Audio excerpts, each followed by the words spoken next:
If you have ever wondered if the Rehab Chiro Method, if Justin's program, if being a rehab chiropractor will work in your small little town, this is the perfect episode for you. In this episode, we have Dr. Keane Holzemer out of, I don't even know where he's from. He's out of somewhere in the middle of nowhere, in the middle of Wisconsin, where he is like 3 or 4 hours from civilization. Yet somehow, some way, he has figured out how to make it work in his town. And even better than that, he did it as a brand new grad. And even better than that, he isn't even 26 years old yet.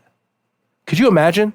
Literally every excuse that people give me, and it gets me fired up to think about. Here's a guy who I spoke to him while he was still interning at a practice in Colorado. And he called me and asked me, you'll hear in the episode, if I thought this could work in his town. I said, I don't know.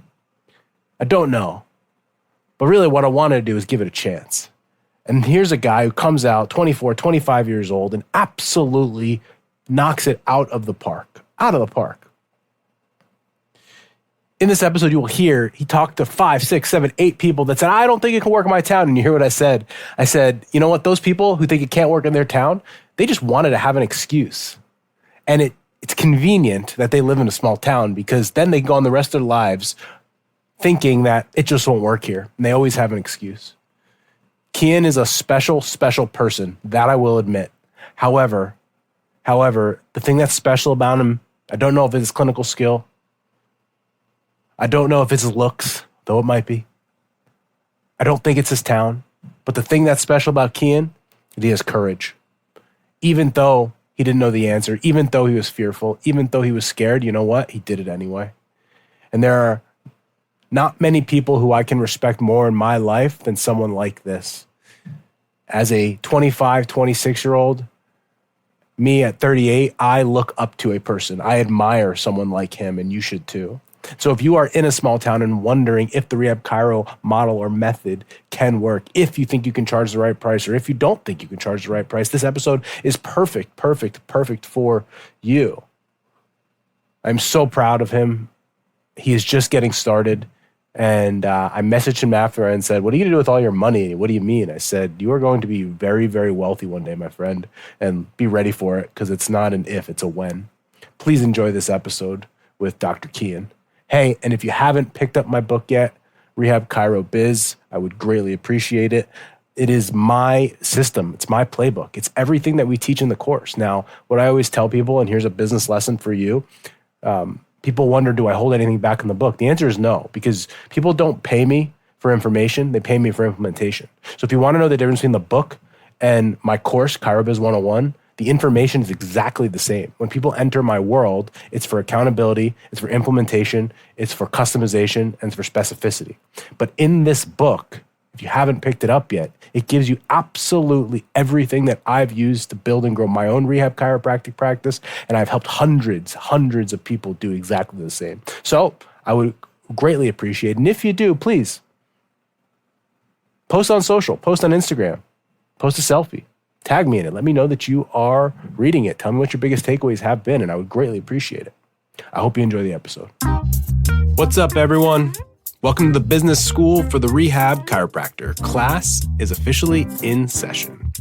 My name is Justin Rabinowitz, and I am a rehab chiropractor on a mission to teach you, a fellow rehab chiropractor, the exact tools and systems I've used to build my own successful rehab chiropractic practice so you can do the same. I hope you enjoy, and please subscribe. Keane, what is the biggest mindset shift you've had since joining Chiro Biz 101 and Mastermind? I would say the biggest mindset shift I've had since joining is spending money to make money.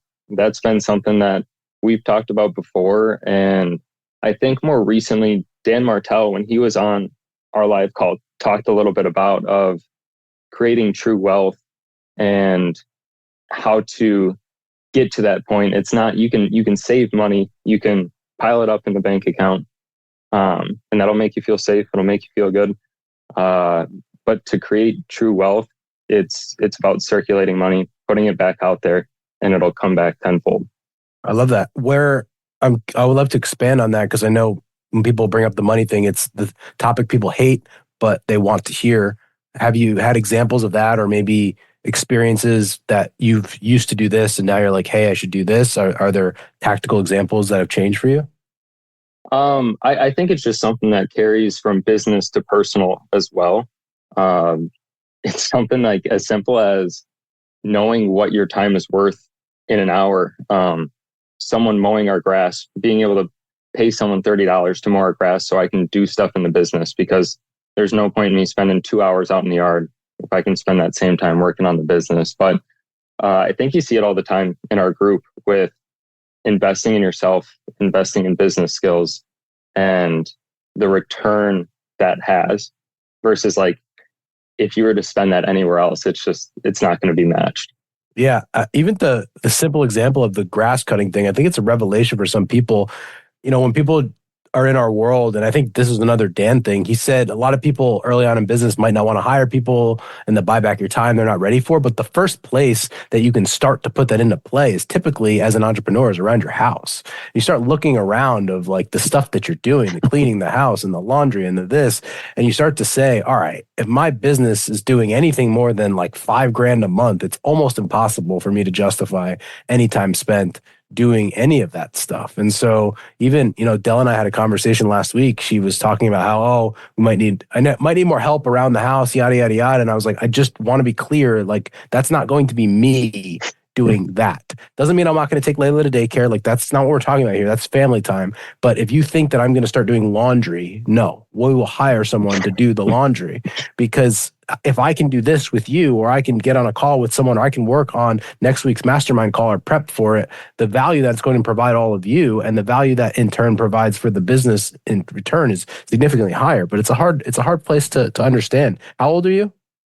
25, going to be 26 soon. And I literally gives me goosebumps when I think about that, because I remember being 25 and I was still in Chiro school, and I'm 38 and learning lessons now that you have at 25. And it's like, man, it's unbelievable to think. It's actually, it's really cool. So I want to go back.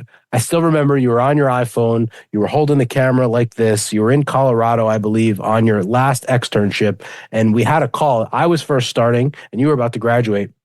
We get on this call, and essentially it was, I want to do this, but another intern that's working with me, or a Chiro, said, I'm going back to the middle of nowhere, Wisconsin, and this isn't going to work. Whatever Justin's teaching is basically bogus. It can't work in my town. I'm going to talk about the logistics and all of that, but like, go back through what led you to even believe that it was a possibility, or how crazy were you to think that you could actually do it?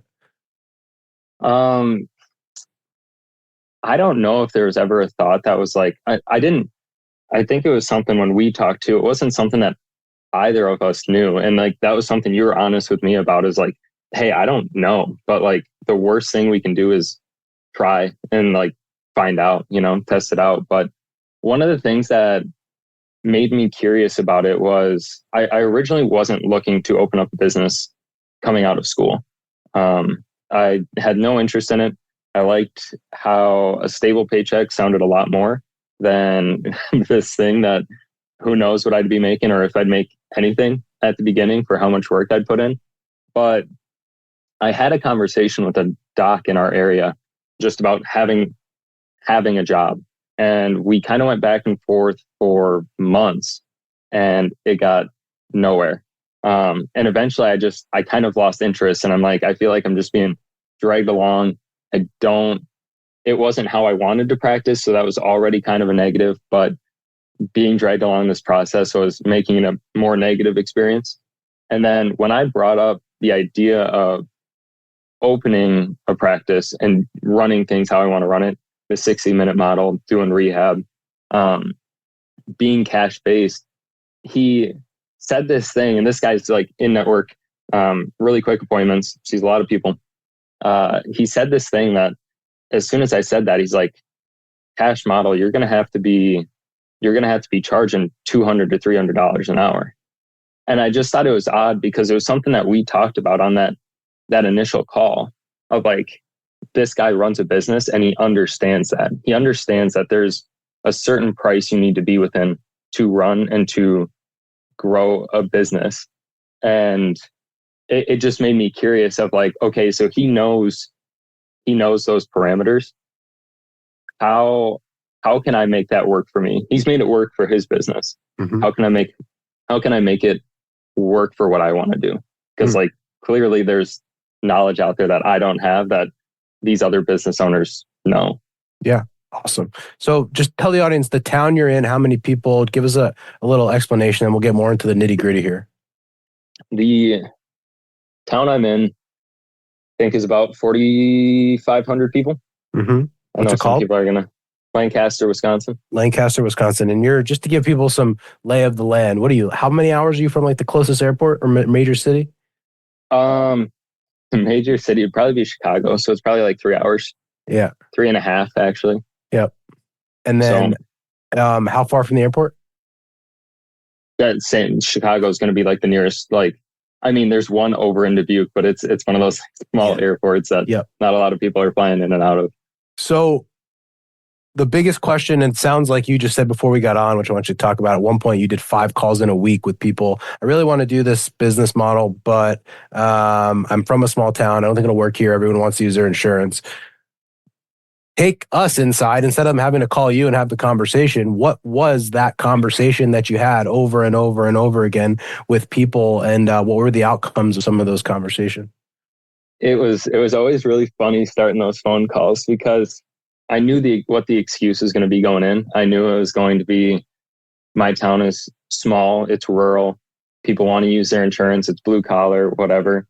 And it was always funny because like I knew there was a pretty good chance going in that whatever number population they said, it was going to be higher than mine. So like the excuse was already going to be invalid. And most of the time it was like, yeah, I'm from a small town.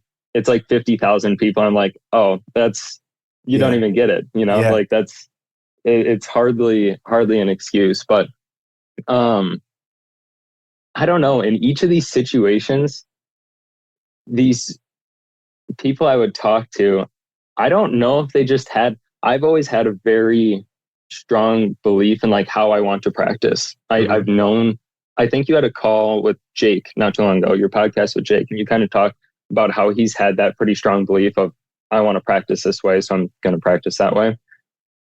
I don't know if it's when I'm talking to these people, if they don't have that strong a belief, or it's like I could or I couldn't, so they're not that serious about it. But they overall, like we kind of work through the excuses, just like my town's too small, and then I come back with my town's 4,500 people. People in my town want to take insurance. Yeah, I thought that too, but I have people paying cash here for 15, 18, 30 visits. And if it's working here, like I don't see how you think it can be any different in your situation. It doesn't matter the state or the town. Like what I found through our business group is that the problems that everyone else is having are the same problems I have in business. It doesn't matter if it's a larger city or something more mid-sized. It's all the same problems. I think they happen at different scales, maybe, and different speeds, but overall, it's just the same stuff. And I talked through my experiences with them in the group and where I was and where I've gotten to, and how it's really just been following the process. It's just been going through things like everyone else.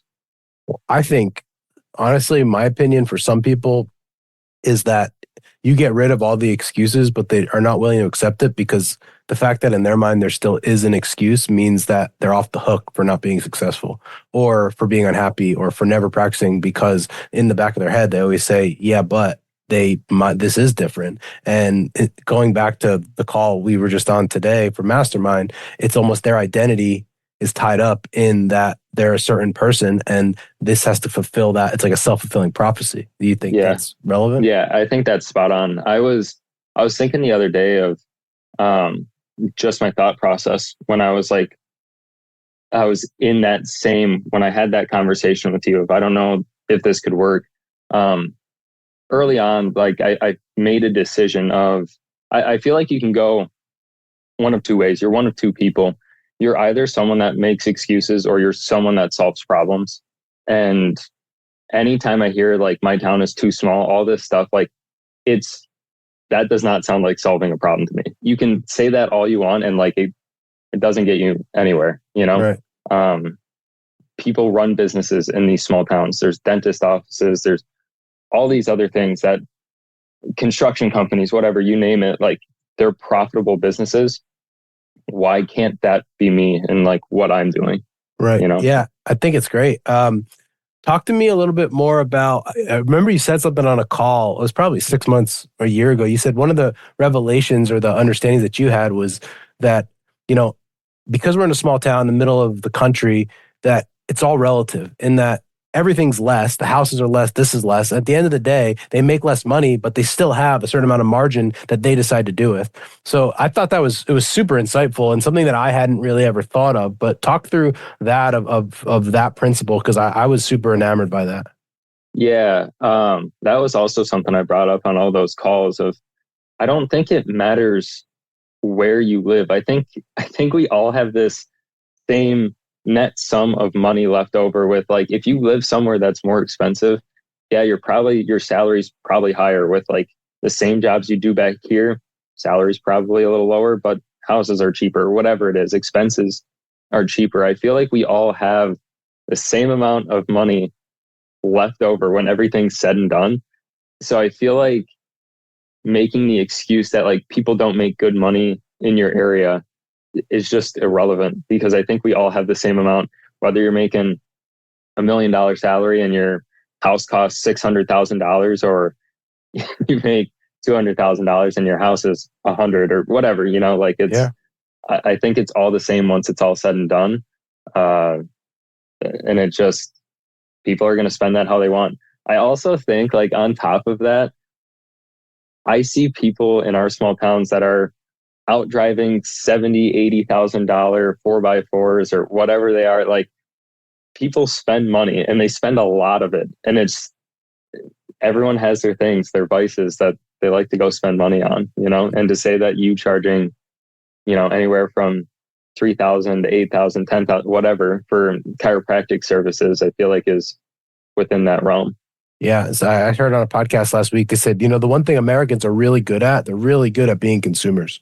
We have a very strong consumer economy where we are very good at spending money. So I think that observation is spot on. Take me into, in since you've been in business, what would you say, if you had to describe the person who works with you, who likes what you do, who are they, like demographic, not psychographically, like what is your perfect patient today? And we'll talk about potentially the next business options that you have, but who are these people so that someone else in a small town can say, oh yeah, these people exist where I live too? Yeah, it's switched up since when I first started. That was something I was super unclear on when I began, and one of the struggles I had. Ultimately, I found who I enjoy working with more, and which makes my work better when I enjoy it more. Student athletes, whether that's high school, college level athletes. I've been having an influx in those type of patients. People that are, you know, they've still probably gone through the PT, gone to the chiro, they've got massages, whatever, maybe struggled through like the past season with injuries. A lot of the times I see it in that junior year, where people just had a junior year that they were injured all the time, didn't get to compete to the level they wanted to. Now senior year is coming up, and that's like kind of the last go around. I see a lot of those that are like, hey, I don't want my senior year to be a repeat of what my junior year was. So I've been seeing a lot more of those, or like, especially collegiate level athletes. We just have a small D3 college next to us. But some of those athletes as well that are just looking to compete at a high level, maybe have struggled with pain in the past, but overall have a pretty strong drive to accomplish some pretty big goals. So your sort of spot in the marketplace, are you approaching it from people who have failed some of these other options? Like, you know, with our adults, they've gone to used insurance, they've done all this, and at this point, you're kind of the last resort? Or are they seeing you and your marketing and they're like, wow, this looks like somewhere where athletes go? Yeah, it's more that second there, where originally it was, when I was kind of transitioning to that, it was more like, hey, if you've gone through PT Chiro, like, we're the place, and still kind of are, but it's definitely more like that performance side of things of, hey, where your care has lacked in the past is you get out of pain and then there's nothing done after that. So then it just comes back, especially when you go to compete at that high level. Mm-hmm. So like in our facility, we're going to make sure that that transition is smooth and that we're going to test things out before we just send you back out there to make sure that you can compete how you want to and at that high level. Just for the audience out there, as I sort of dissect the conversations, Keane's been in our world for a while, so he gets it. What we would call what he just said, it's all value for unique solution. Essentially, Keane's saying, I know I'm more expensive and I know I don't take insurance. And because of that, I have to help you understand why I'm worth it. It's not because I do soft tissue. It's not because I'm a chiro. It's not because I spend 60 minutes. It's saying that you are a person who wants to compete at a high level and has kept getting injured. Here's the reason why I am the person that can help you solve that problem.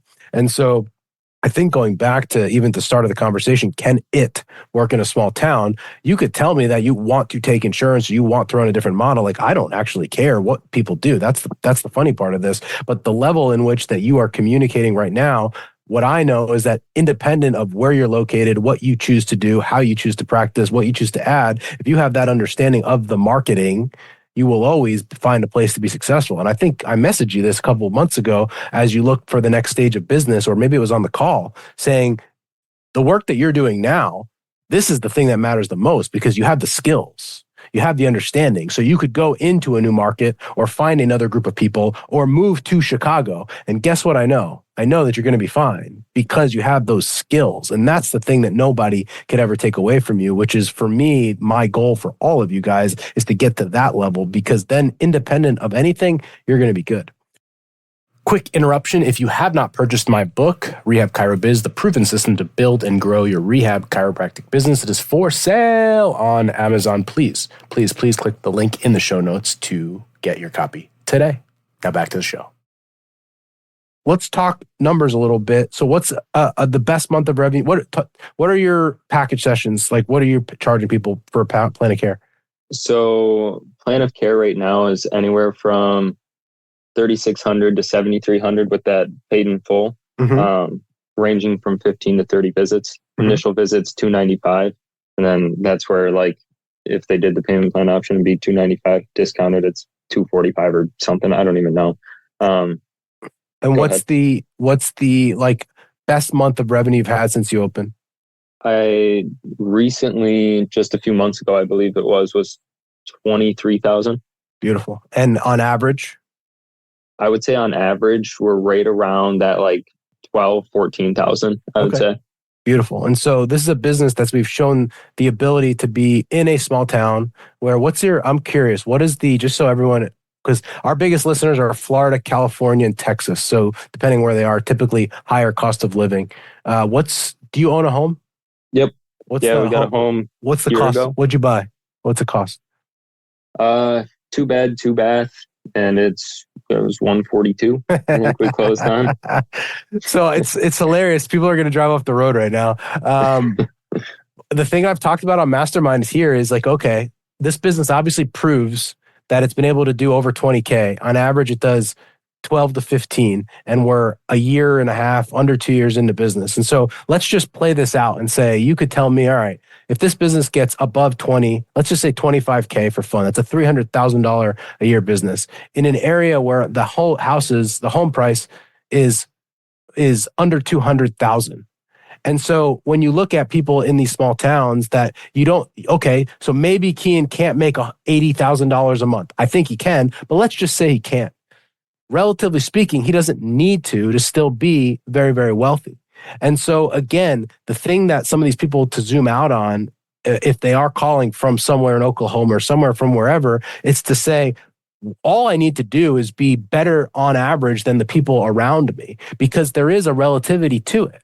Now, I've told you this before, your ability to build wealth being from where you're from is significantly easier than someone in California, someone in Austin, Texas, someone in Boca Raton.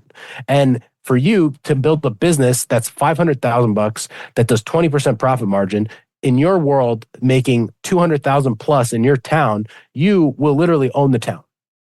So there is a relativity to the conversation to see like 2 bed, 2 bath, 100 and whatever thousand. I mean, that's insane. But you now have the ability to build a life. So for the people out there that are like, oh, small town can't work, it's like, well, let's define can't work. Does can't work mean it's a $400,000 business with 20 to 30% margin? Is that what can't work means? Because where you're from, that might be a really good business, right? That might be a really, really good business. I talked about on Mastermind today, my mentor, Paul, he's in a very similar town to you in England. Well, he basically owns the downtown at this point. He's buying building after building after building. And it sounds very similar. Like the buildings he buys are like, he buys apartments for like 70 grand. Well, I just bought a house. It was $440,000 in New Jersey. And so like, if you want to be wealthy on a East Coast town or in a coastal town, you have to do the work and you really need to have your shit together. But I would say even for the people listening now that are in some of these high cost of living towns and are charging less than Keane, shame on you, because it ain't going to work. Right. So if nothing else, it should motivate you. If people will do it there, they'll do it anywhere. So we've obviously proven that. Is there anything that from being in the group and being around people from other areas, there difference in people and how they like communicate with the money? Or do you think it's all the same conversations about them being scared, talking about insurance, seeing value and paying? Like, is it basically all the same? Yeah, it's literally all the conversations I hear in the group are conversations that I've had with patients in my own office. Like I even had some this week of like people that I don't even get, like a lot of people that are like, oh, that's outrageous. That's a crazy price. I'd never pay that. Usually like the first thing people say, and I had someone just say it today on a discovery call was, hey, like what you do sounds great. I think like totally what you're doing sounds like it should cost that much with what you're doing. That's something I hear from quite a few patients. And then it's the same conversation with people that like, I don't know if I can afford that, whatever. And it's going through that process, obviously checking those boxes, value for unique solution, going through value for outcome, finding out like what a lot of the time, since it's something new in our area, I think maybe if there's any difference between like what I'm doing here and what like someone else doing the same thing on the East Coast, whatever, I think the only difference may be that like I come across more patients that are uncertain because there's nothing to compare it to. So there's this like, I don't really know what this is. So I feel like it's something on my part that I have to really explain what we do, because we don't have like private PT clinics here. We don't, it's your hospitals and it's your chiropractic offices. And that's it. So like to be so different from those, I think it requires a little more explanation because there's going to be a little more uncertainty with something that's new to this area. Yeah. And I don't even know how different that is. I think by us, we do have more of that. But if you polled 10 people that call us, maybe one of them has been to another cash-based clinic, maybe one. 9 out of 10 have been to, again, there is a relativity to it. They've been to the hospital system. If you drive down the street, you see 10 big box PT facilities. They've probably been to one. There's a chiro in every corner, right? And so that's typically, where they come from. And so I think it's definitely, it sounds, super similar. So you obviously have gotten this thing off the ground. And I remember you sent me the DM saying like, I never expected to do this in the first year, and you did better than you ever thought. And then more recently, I think the conversation now you're looking at scalability and growing. It's like, I know this can work here, but am I treating the patient that I want? Is there more of an opportunity 20 minutes away? Why don't you bring the audience through your thought process now on potentially where you're looking for growth? Because the first thing I want to do is make it very clear that this business is a viable business here. But the way, if you've listened to this so far, Keane thinks significantly bigger. And so now it's growth opportunities. So take the audience through, hey, we're doing good here. Maybe there's other opportunities in the nearby location. And what does that look like? Yeah, I kind of just took a step back. And one of the things we talked about that we were just talking about here was to have a successful business in this area 10 to 15 patients a week is like pretty good. It's honestly more than what you need probably. It doesn't have to be like this packed schedule, but I was taking a step back and just thinking about what I've done here and the area that I practice in. And not too far from us is Dubuque, which is town, city, I don't know what you call it, 90,000 people, where as where I'm at right now, the entire county. So like probably takes 2 hours to drive from top to bottom of the county. There's 90,000. There's not even 90,000 people in the county. It's when I start looking at student athletes, when I'm like assessing the population near me within a 20-minute drive, we have 4 high schools. Each of the high schools are maybe 300 students, 400 students. I graduated with 60 in my class.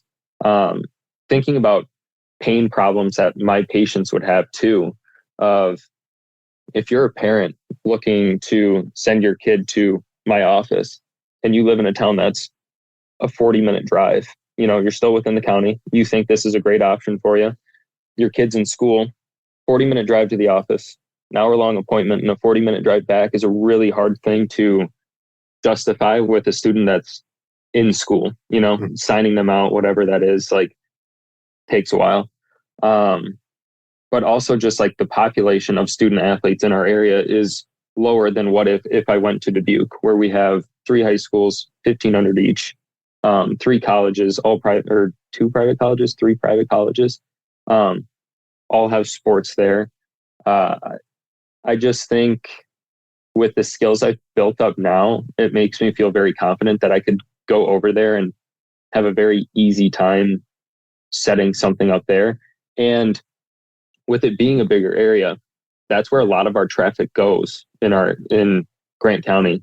It all flows over there, whether it's weekend shopping, whatever, where if that was a possibility, if there's athletes from this area, it's very easy for them to go over there or have a parent that drives over there because they can do some shopping while they drop their student athlete off for an appointment. It's just looking at kind of like pain points that I've heard from parents that I've talked to, and listening to the feedback and like working my way around that. And I think it seems like a very viable option to just go somewhere. And I think it would be, like I said, easier with the skills that I've built up now. So I think this is a good strategy conversation too, which we can bring them into the mastermind call. Is it's something where for me, one of the problems I think people have is, I know is humans crave novelty. And oftentimes when things are good, they often get boring and we like to change just to change. And by the level of questions you ask, I know that you're sort of thinking of that, even because you'll like say that you're not doing that before. So I don't bring that up to you. So when we're going to do this, most people would say, all right, great. Keane's going to do this and he's going to open up a second location. And that's like the normal thing to do. The thing for me becomes, we just don't want to compete with ourselves and fight with ourselves. And so everything you're saying, it probably is right. However, what we also don't want to do is sort of kill the golden goose, because right now we have a business that's viable and it works where it is. And if we completely take our eye off the ball, the thing that got us to this point is we're going to lose that. And so we spoke about this about a month ago or 3 weeks ago. Have you come to a conclusion or a plan or opportunity on how you plan to explore this new opportunity without, costing yourself everything that you built at the first one? Yeah, that was one of the things that we've kind of talked about, like, hey, are you going to do 80-20, where you're going to take away from some of the work that you're doing at your office now to put in over at a different spot? Or is it going to be 120, where you're just going to be picking up more? In my mind, there's some things I could do within my business to condense my schedule even more, to make that 120 easier to do, where, hey, I don't need to have patients spread out to where they are. I can get really strict with, they can fit on this day and this day. And now I have that extra day where I don't need to worry about being in Lancaster. I can go over there. Also with the proximity of location, I have quite a few of my patients that come from the town I live in Platteville. That's a 20-minute drive from Lancaster, also a 20-minute drive from Dubuque. So if I'm set up over there, it's one of those things that like I could very easily shift people over there, and it doesn't change their experience at all. It's still a 20-minute drive. If anything, probably more stuff for them to do over there. But let me just comment on that. I think it's a great lesson for everyone about the schedule thing. We have another member of the mastermind who I obviously won't mention for the reasons you'll see in a sec, is that this person she's pregnant. And her biggest fear when she has to go out on maternity, if she doesn't find an associate, is that she might have to shut down the clinic for a bit and she might have to lay off her admin staff. And she's deathly afraid of that. And so we're sitting there. It's like, well, what would make this problem better? And we start looking at it. Well, what's the math on this thing? And by the end of the conversation, it was, we need to raise our prices. And it was like, yeah, I know. And it's like the thing that she should have done before she was scared 6 months ago, which she knew, it's like now it actually becomes viable. And Keane, that's awesome because we're going to explore this new thing. And the thing that you should have done 6 months ago, condense your schedule to be more efficient. Now, because you have to do it, you're actually doing it. And for everybody, myself included, there's opportunities in our business all the time where we always do better with constraints. And so if nothing else, it's like when your foot is on your throat, so to speak, you make the decision that you probably should have done 6 months ago to condense your schedule and give yourself more time to either build the business or sit on your couch. It doesn't actually matter, but the point is you should have done it already. And so by doing this, it's like we're making the business decision we should have made. So I love it. Yep. So from that perspective, do you have like a plan or a start date on? It's almost like now it's almost like a rebirth where you can start over. It's exciting to think about. Yeah. I wouldn't say it's just one step at a time. And that was something we talked about too, of I instantly start like mowing over future things in my head of, what if this happens? What if this doesn't happen? What do I got to do? Right now I'm still in the search for, I'd like to spend some time looking for pretty much the same opportunity that I'm in the gym space. Like I've absolutely loved having a space to rent out where I don't got to worry about anything else. I'm not there cleaning. I'm not there scraping sidewalks when it snows. Like I show up, I run my business out of that room, and like I have access to the gym and I can go home after. Mm-hmm. So I'm making sure that I do my due diligence and look at the population that is in this gym that I'm going to be at. Making sure that I just like, if I'm going to be there for a while, I'd like to know what's going on, who's their perfect client, who's in there, how could I benefit them, how could they benefit me. Let me be tactical here, like mm-hmm. more specifics, because now you're a veteran, you've kind of done this and seen it, and that's a question I get often of, okay, I'm looking at gyms to rent, and like, what do I look for? What someone asked the other day in a Q&A, should I rent in a gym that I wouldn't refer people to? Like, what does the lease have to look like? So what are the like very specifics, what are the non-negotiables for you when you find this space that it's like, I will only go in there if these things are true?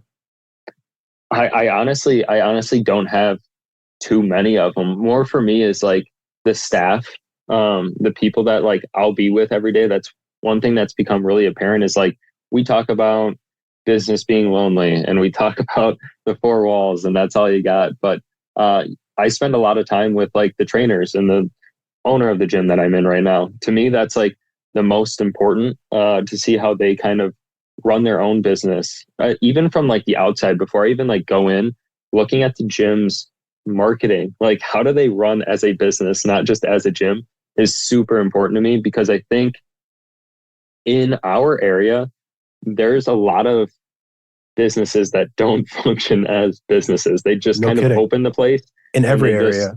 And they just hope that people walk in, So I like to see that there's higher level business skills already there, whether that's like at the manager standpoint or the owner, whatever it may be.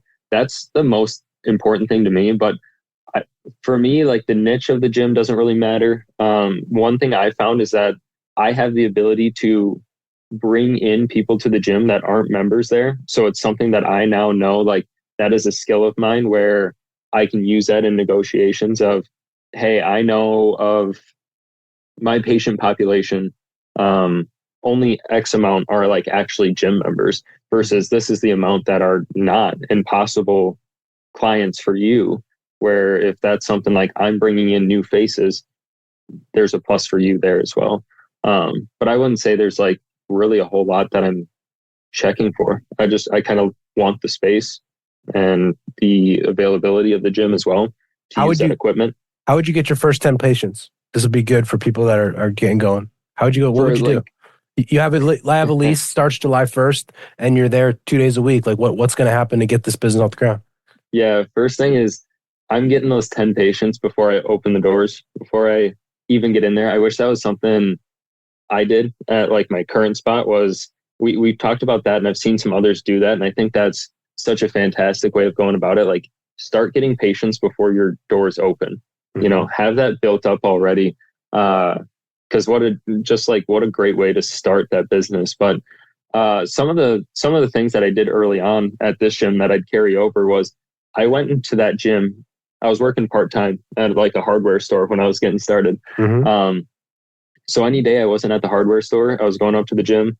I was setting up my table in the most obnoxious spot, and I was just talking to people, doing some muscle work, talking to them about what's going on, seeing if they have any complaints, and like just talking a little bit about what I do. I'm not like going there trying to make a hard sale or anything. I'm just trying to show my face in a place that people aren't familiar with me so that they can get used to seeing my face there.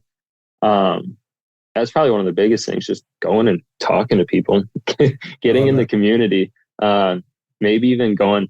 That's one of the bigger opportunities over in Dubuque as well. It's just, there's a lot more marketing opportunities, a lot more of your Orange Series or golf clubs, things like that. There's a lot of opportunity there. I love that. And before we wrap up, great. Give the audience, for people that are in a small town that don't know if it's going to work, why do you think ChiroBiz 101 or being in our world would really help them? It's going to, even if you go back to a small town or decide to move out, whatever, it's going to help you build up those skills that you need regardless of the location. It's going to be the biggest thing. But overall, what I would say is, because I feel like a lot of people, for the people that are on the fence or just like don't know if they should, you can continue to sit on that for as long as you want until it becomes painful and you're forced to make the decision anyway. And if that doesn't sound good to you, probably just make the decision today and just jump right in. Just get started with it. Start learning the skills, because you're going to be your most valuable asset. So invest in yourself so that no matter the location, you're what makes the business. You're going to be what gets it started. I love that. And why don't you tell everyone where they can find you? Yeah, on Instagram, you can find me at Midwest Movement. That's Midwest MVMNT. I don't even know if I got anything else. That's about it. All right, find him on Instagram. Before we wrap up, Keane, I think, and I mean this, I think you're a special guy to be able to do it at the age you're at, in the opportunity that you took in a small town with coming out of school. There's just so much unique about you, and it doesn't really even matter what you say. It's just what your actions are. It's unbelievable to think that if you are doing this at your age, and if you just keep doing it and don't get bored and distracted, that inevitably you are going to do anything and everything that you want. Because the best thing about you that you don't realize is that you remind me of me, in the sense of so many things just make sense to you that don't make sense to other people. And it's worked out for me, and I'm 38 and you're like 10. And if you can do this again for the next, it's like inevitable. So I appreciate you being in our community.